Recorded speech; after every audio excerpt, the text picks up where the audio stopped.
Well, hello, hello. Welcome, welcome. This is Taylor Thompson coming to you live here in the She Network. Hey, ladies, how's your Tuesday going? Tuesdays with Taylor. We're so excited to have you here.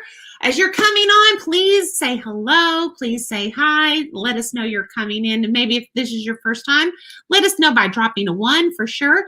And also, we want to make sure that as you're coming on, let StreamYard know that we can see your name, give them permission to see your name. So glad to have you here. Hello, Christy. Hello, welcome, welcome.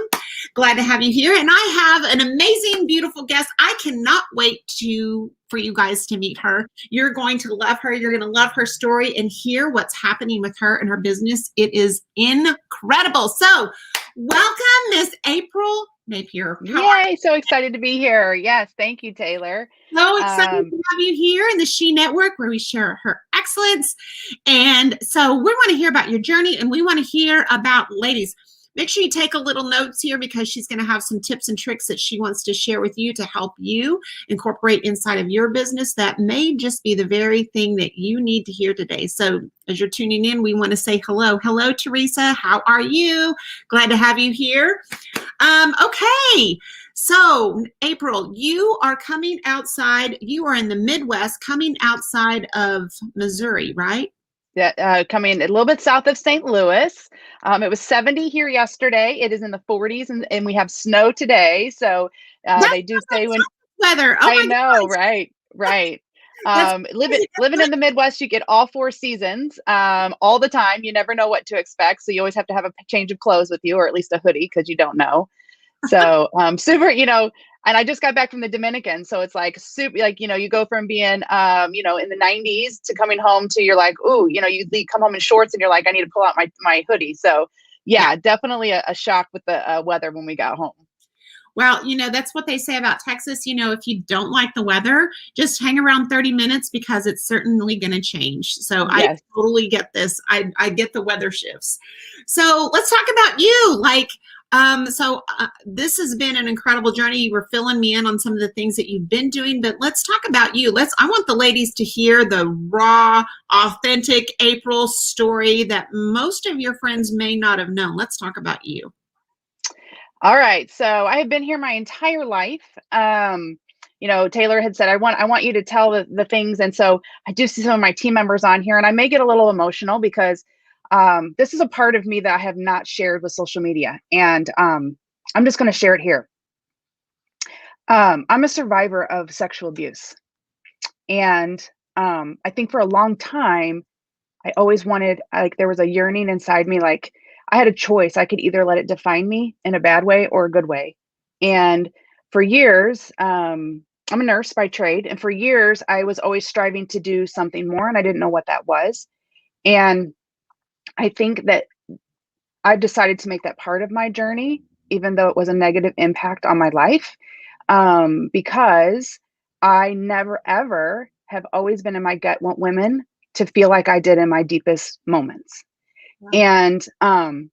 And so, part of my branding and my story on social media is just be you. And that was one of my takeaways for today is always just be authentic, because someone out there needs to hear your story. Somebody out there has been through your shoes, but maybe sometimes on social media, we don't always do a great job of painting that picture, because people go to social media for fun and to get away and that kind of things. And they want to connect with people. I use Facebook as my major platform. So if you're wanting to connect with me there, that would be where you should connect with me.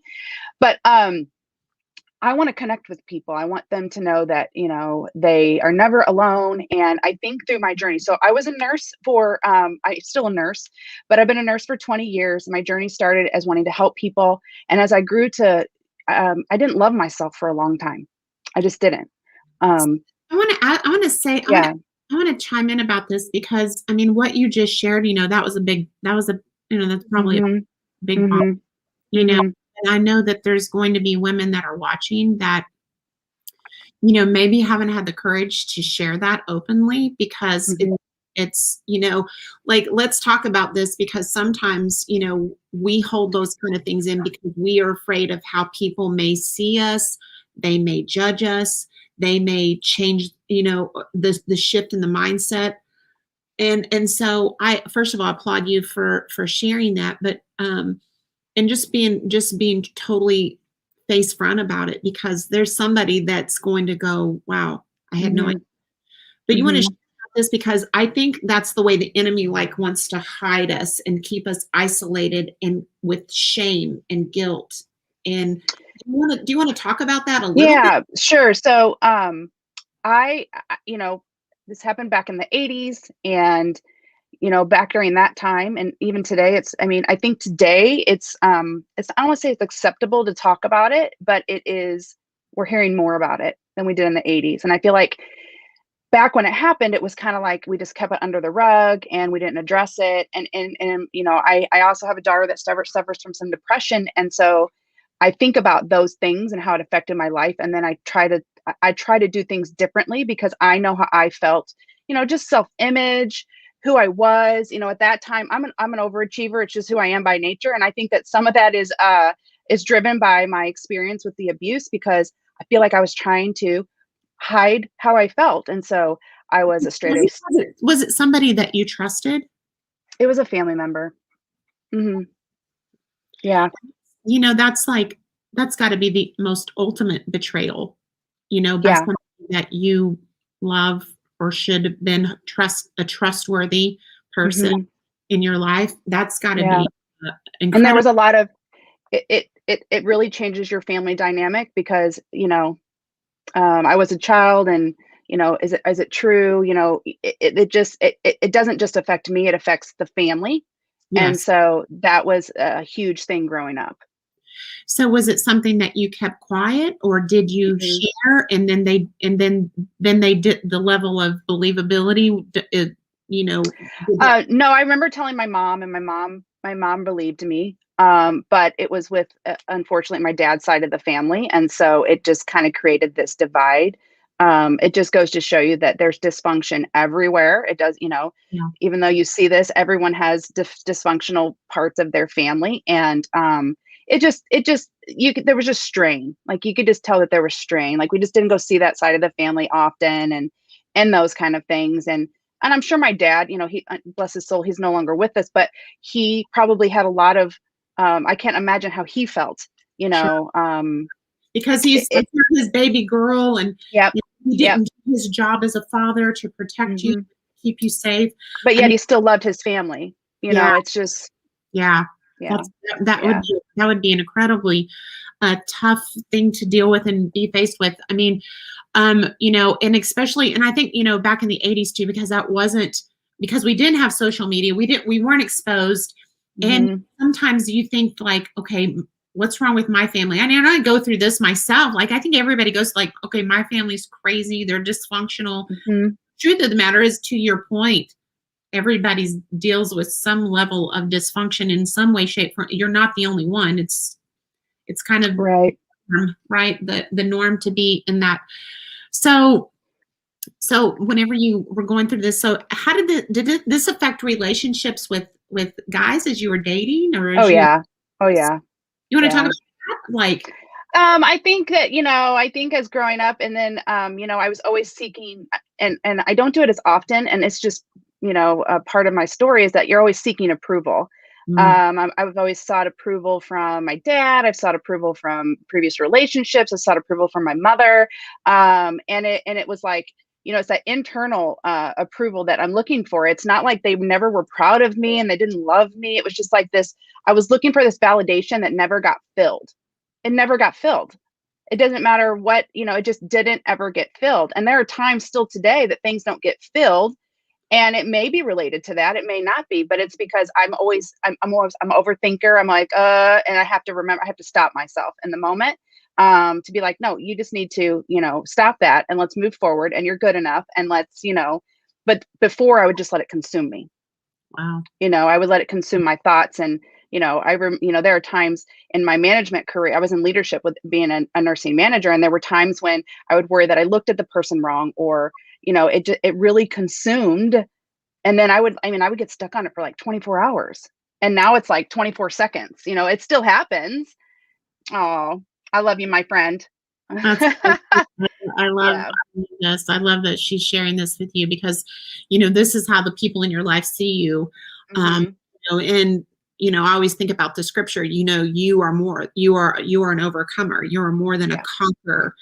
And so through this journey, I mean, it obviously, I mean, you went through college. Is that where you met your husband, or how did you? I met my husband. I was working at Circuit City, which is no longer it's I no remember longer that.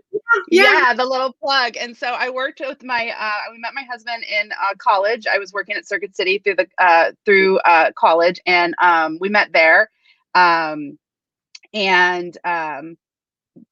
We had worked for a couple years, and it kind of just was. I remember I used to be a big like fisherman. Like we just went fishing, and you know, we hit it off, and we've been together since. So we'll be married 19 years this year, almost 20 years. And so Congratulations. I love that. Congratulations.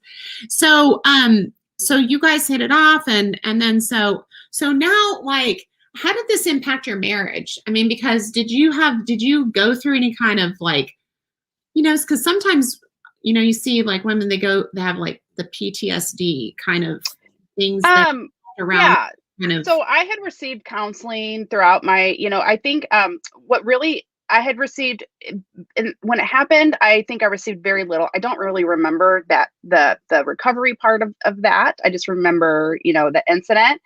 And then when my grandmother passed away on my dad's side, it brought up some feelings. And I remember going to see a therapist then, just to make sure, you know, I was okay. I had brought up a lot of emotions. And then, you know, as I went through my dating, and then met my husband, I mean, is there PTSD? There still is some, but you just deal with it. He's fully aware. In fact, he knew the individual. And so of course his protective instincts come in. And so, you know, I have to back him down and just be like, you know, it is what it is. Let's just stay in our own lane. Like, I understand, but you know, it is what it is. And so,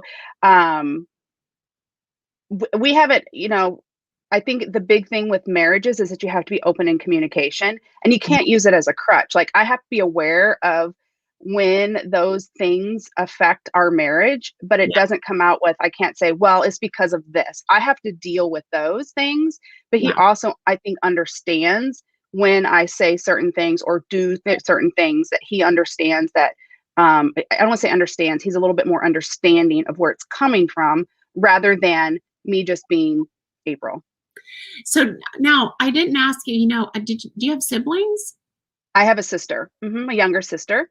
And so was this an isolated incident? It was an isolated incident.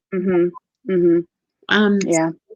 And so, like, so now you and your husband are married, and I know that you have 2 girls now. So I do. So as they were, I mean, how did it affect you as a mom? I will admit, with my 16-year-old, she's a challenge. I'm not going to lie. And I have a friend on here, Christy, actually, she listened to all my funny stories about her. But I think that I think during high school, and as I got older, I suffered with body image, as part of, I believe, part of that, and low self-esteem. And I see my oldest daughter struggling with that, but not for the same reasons. And I think my overprotective tendencies tend to come out. And so, you know, I'm not a helicopter mom, but I want to know where she's at, and I want to know what she's doing, and I want to keep her safe. And there are things, thank you, Eileen. There are things that I do differently because that my mom maybe didn't do, such as, this is getting pretty raw. She's 16. I'm like, I'm putting her on birth control. Like, I don't even want to, and there's controversy over that. And I understand that, but I don't want her to be placed in situations where she doesn't make the right decision. But I also know that sometimes when we don't feel good about ourselves, we make poor decisions. And so I want to be aware, and I've been able to like pick up on some of those triggers in her life, when she's not feeling good, and I can just tell, like, the other day she called me, and this really broke my heart, but she was like, I tried on this shirt at the mall and I felt pretty. And it just, those things bring me back to where I felt in my teenage years. And so I just try to really have open communication with her, and, tell her she's pretty, kind of things. But this is, I mean, in a lot of ways, April, because I mean, not to get into my story or anything, but I understand this from this perspective. Without the experience that you had, you would not be able to recognize those kind of things. No. And I always think that, our journey or our mess that becomes this message allows for us to, and then the reason we're having this conversation even right now is because you can really highlight and show the way, be real mentor, like you can have those kind of open, candid conversations with your daughter that if you wouldn't have had that experience, that you wouldn't have known. Like you're speaking from theory, but not true application, right. or not real life experience. And so, I mean, I hate that you went through, but allow for her to really be that role model and mom that she needs right this minute. Right. And I think that's where I look at it as I could look at it two ways. I can let it define me in a negative way or let it define me in a positive way. And I think I've chosen the positive route because unfortunately, yes, it has happened, but I think it has prepared me a little bit for what is coming and what is to come. Like I believe, that's what I believe. I believe that I don't want to say it's a gift, but I've turned in a tragedy into a gift to help my daughter and to help other women. I think about the scripture, the story of Joseph, and it says, what the enemy meant for harm, God can make for good. Yeah.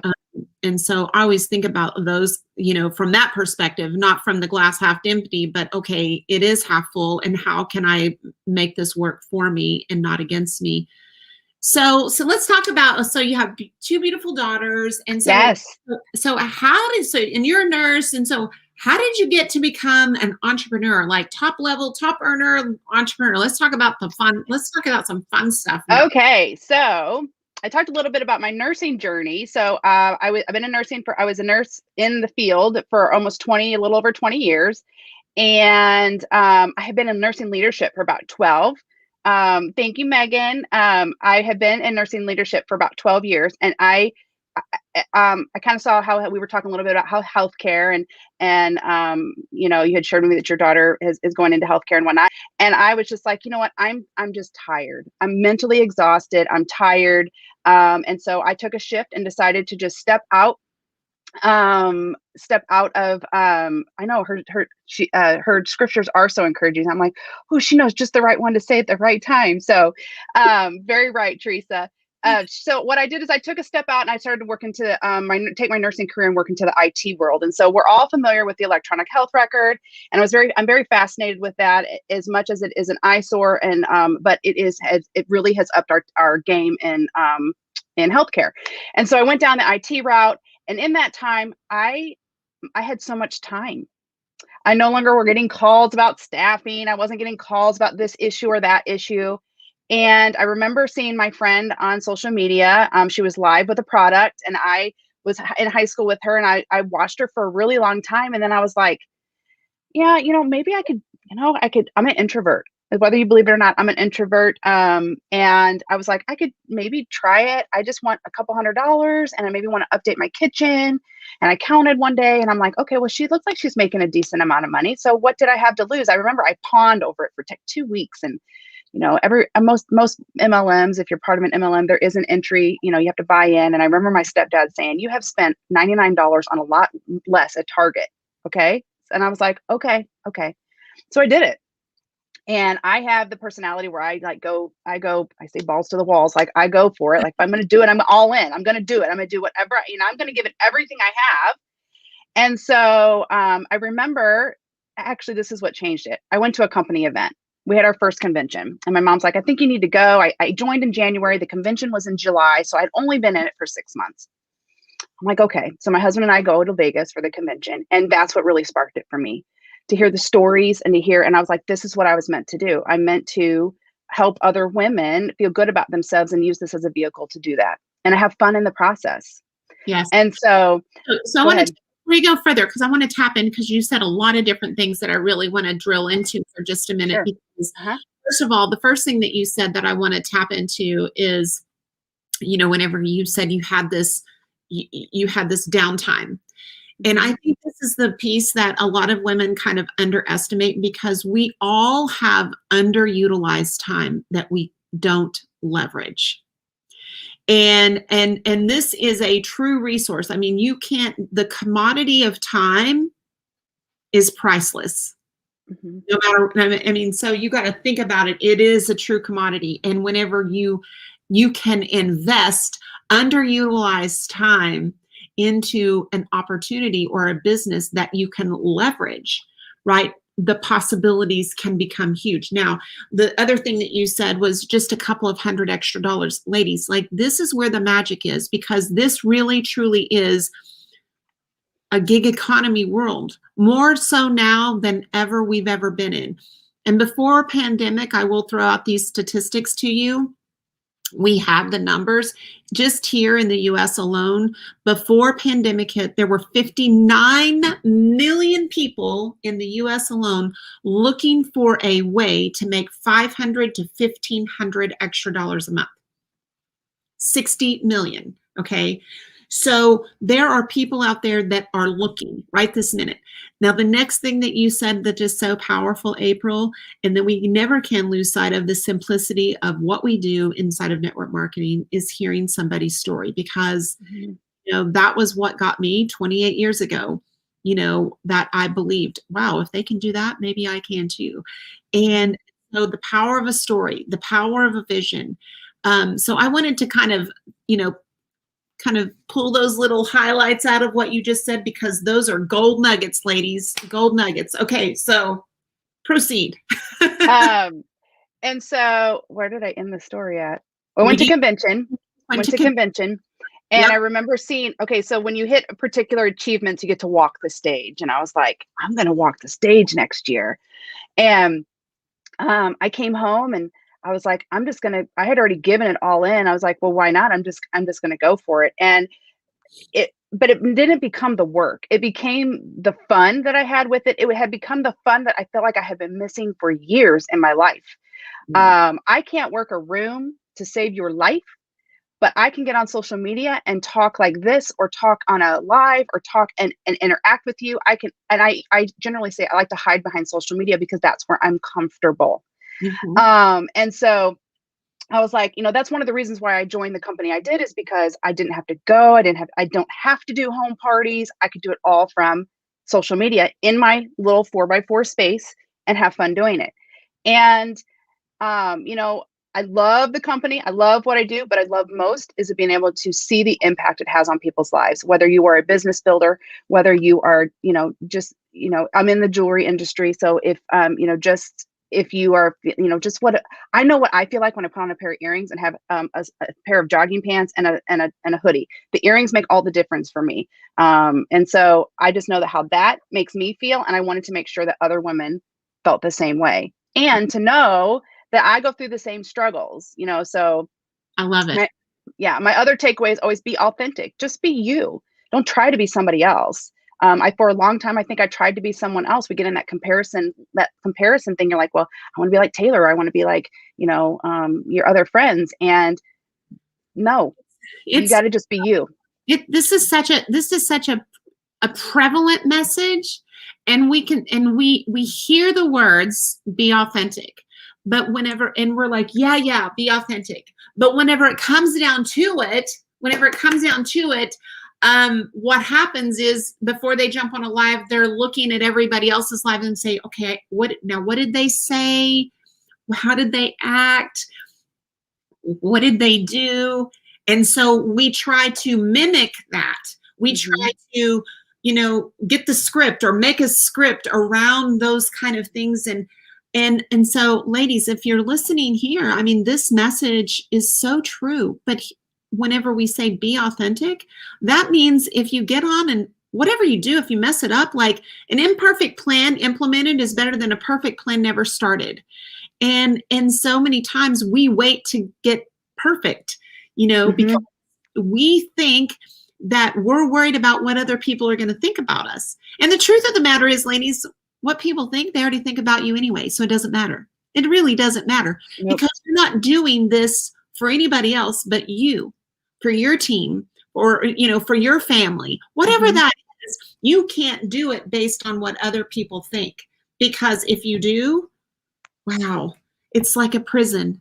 It's like a prison that you're held captive to. So I love this message. So obviously you have several team members on here, I do.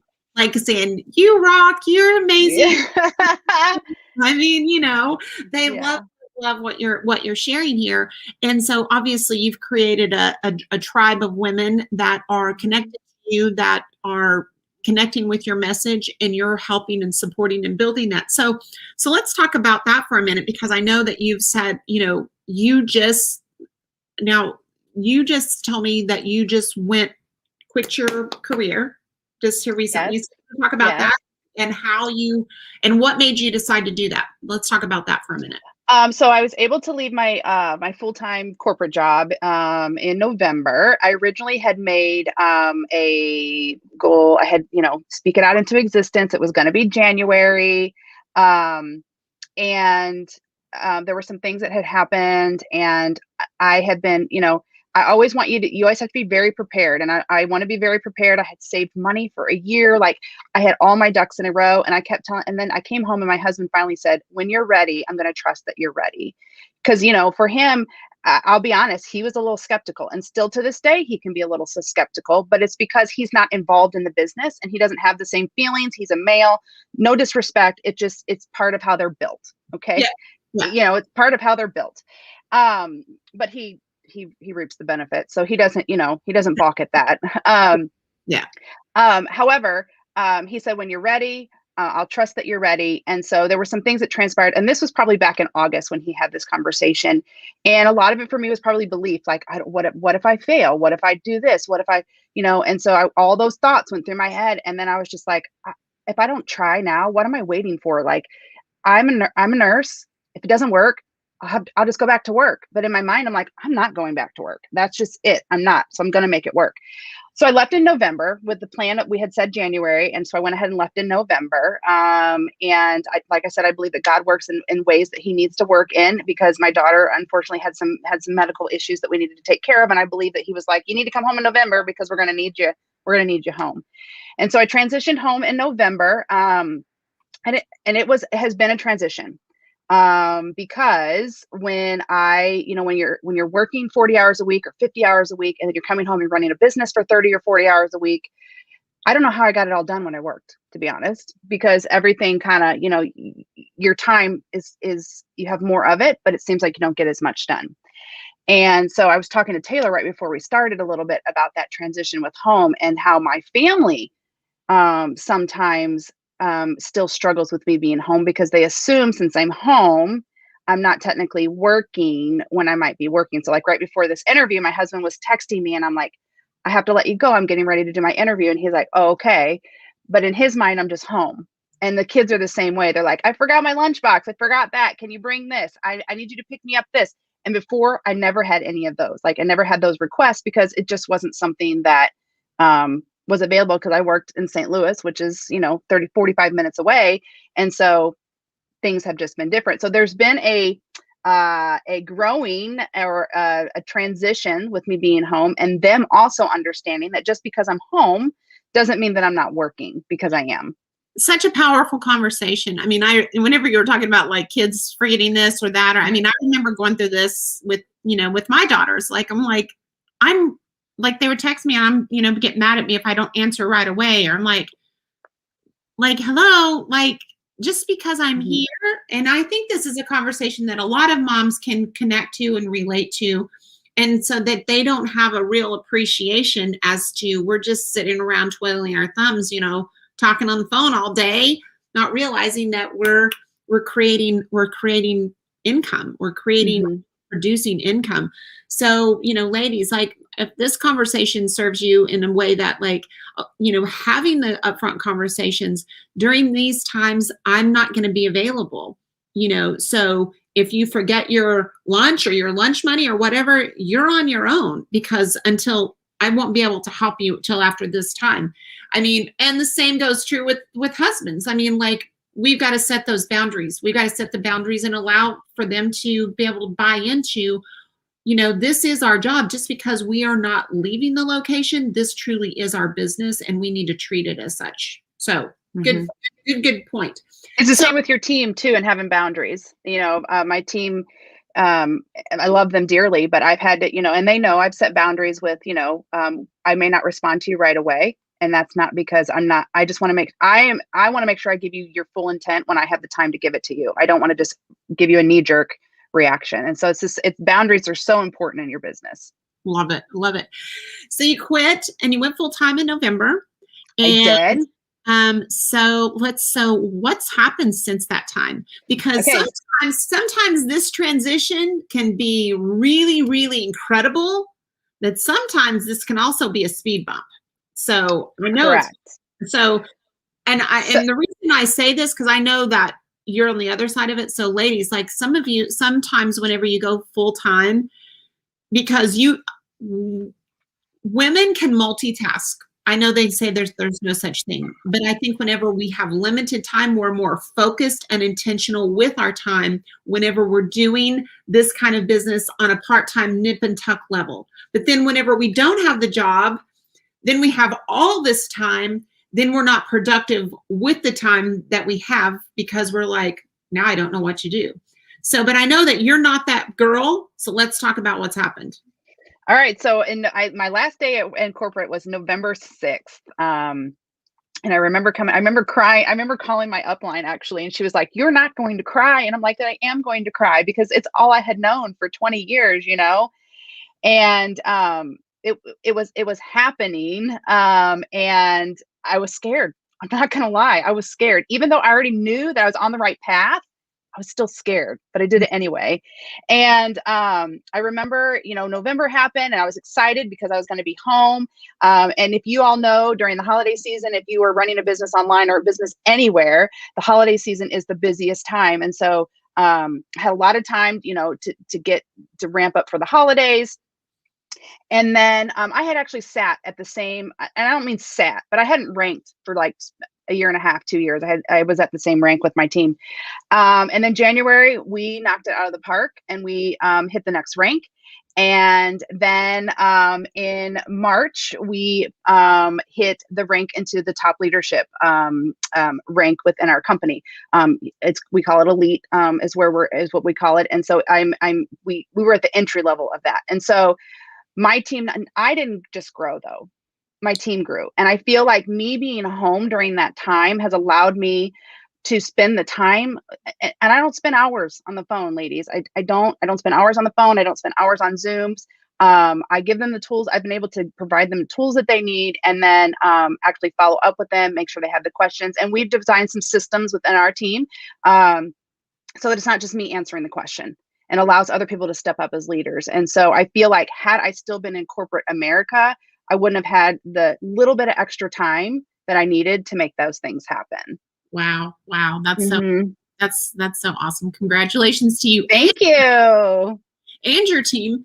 So, so as the ladies are listening today, what are the big takeaways that you would like to equip them with as we're leaving? Like what is it that you think that every woman needs to be equipped with, whether it's from a parent perspective, a woman perspective, a business perspective? What would that be? What would you want to gift them? I think the first thing I would say is, and I mentioned earlier, was to be authentic. And some people will ask like, well, what does that mean? And for me, that's just be you. Don't pretend to be someone else. And that's the first part. Don't pretend to be someone else. If and I see this in my people that follow me within my company. I am in the jewelry biz, but I love to get on live on Saturday mornings and put on makeup. Makeup's not my thing. I mean, it's my thing, but it's not what I sell. Yeah. But I love being able just to get on and chat and show people how to put eyeshadow on or talk about skincare and do all these things, because that's just something I love to do for fun. Has nothing to do with my business. And so be authentic. Don't try to go give your top network marketing tips if that's not your thing. Don't try to go and talk about weight loss if that's not your thing. Find something that you love and just go with it. Like if it's like I was listening to someone today and I'm like, if you like to crochet, get on there and talk about crocheting. Just be you. Great conversation, because so many times people think that they have to go on live and talk about They think they have to talk about X to sell X, but you can talk about X and sell Y. But talk about the things that you like to create that value, to give value, and the things that you love, because that's the things that people are drawn to. People are like, and they feel it, they know it, they smell it, they can taste it just by who you are. So this is a great conversation. So the next thing, what would be another takeaway that you want to keep it simple? Keep it simple. Yes. So, I used to be like, oh my gosh, let me top up with my top tips for like, if you go back a year ago, I was trying to do lives on, I am all about mindset, but I was trying, and I would get sweaty. I would get all nervous. I'd be fearful to go live. And I was like, this is not worth it. Like, no. So I was just like, I'm just going to get on and do what I love. And if that means I'm putting on a simple face with some sunscreen and some mascara, so be it. But I get to check in with my audience. And so keep it simple. If it becomes too hard and you don't love the journey, then it's not the right. Now, I'm not saying don't get uncomfortable. There's a difference between not loving it and being uncomfortable. I think you have to sometimes get uncomfortable to take you to the next level. But if you just downright are like, no, like, I'm not going to go talk about gardening because that's not my thing. Yeah. But I'm not trying to attract gardeners. And gardeners are going to pick up on that. They're going to be like, she ain't no gardener. So don't try to. So keep it simple. Find something that you love that you could talk about forever. And even if it's just conversing with people on here, like, just keep it simple. And then my last takeaway would be to just dream big, and call it out, because 20 years ago or 30 years ago, when I was feeling all of those things, I would never have thought about, I always thought of, I want to be like that girl, or I want to do that, but I'm never good enough. And I had to make a choice. And that choice was, I am good enough and I am going to make it happen. And are my dreams robust and sometimes unrealistic? Probably, but it's not going to stop me from going after my dreams. I'm going to attain some of that, and I already have, and I'm just going to continue to do so. Love it. Love it. So, and you said, I mean, I always like, because mindset obviously is such a big deal. Do you have like a favorite quote or scripture that's like your favorite, like, go-to thing that you meditate on, that you like, okay, hang on to daily? Is there something that you like? I sent it over. I don't have it memorized. Isn't that terrible? I do not have it memorized, but it's about belief. Hold on. I'm going to find it for you really quickly. I found it actually recently. I mean, my favorite quote is, "It is what it is." But let me see. Where did I put it? It's about belief. Here we go. Belief is the magic key that unlocks your dreams. And I believe that if you truly believe it and you speak it, it's really going to unlock your dreams, because when you truly believe something, you're going to put action behind it. You just will. And so, for example, if you want to be a good mom, it's one thing to say it. Then it's one thing to go get the help that you need, or go get the book, or get the you're going to put action behind it if you truly believe that what you want and that's what you deserve. So this is a Taylor quote, which ties right in. Belief determines behavior. Mm-hmm. So, I mean, like, if you don't believe it, you're not going to do it. That's really what you're ultimately saying. And I think that this is so powerful. And here's the thing, like the stories and the things that what you just shared here, I love the journey, because it really does create the belief that if you can do it, right? If you can do it and you get through it, and you've gone through what's happened with you just in the last couple of years and where you are, anybody can do it. Just keep it authentic, keep it simple, and dream big. Yep. That's it. Yep. So, ladies, oh my gosh, this has been such a fun time to spend with you. April, ladies, I hope you got lots of value out of today. This was so much fun. I love it. And it was so nice to get to meet you and get to visit with you and share your story, share your journey with the ladies here inside the network. And so, ladies, give her a big love, give her a big hearts.